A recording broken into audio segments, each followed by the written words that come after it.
Hello! Hi friends.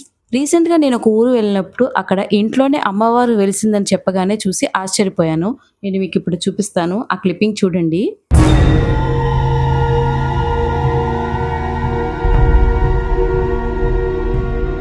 చూసారా? అమ్మవారికి సంబంధించిన సామాన్లు ఆ బుట్టలో దాచి ఎన్నో ఏళ్ల బట్టి అలాగే ఉంచారంట.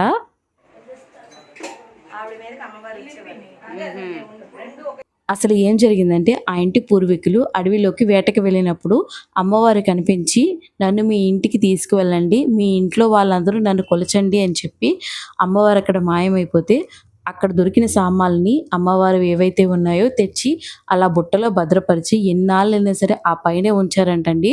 ఎవ్వరి చేతులు తాకనివ్వకుండా.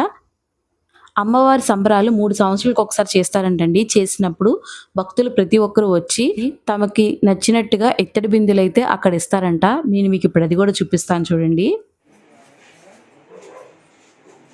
ఇవన్నీ ఎవరికి వాళ్ళు ఇవన్నీ మొక్కుకొని తీసుకొచ్చి అమ్మవారికి సమర్పించుకునేవి ఇవన్నీ. చూశారు కదా! మరి ఇంట్లోనే వెలిసిన ఎల్లమ్మ తల్లి అమ్మవారి స్టోరీ మీకు నచ్చిందా? ఒక లైక్ చేయండి.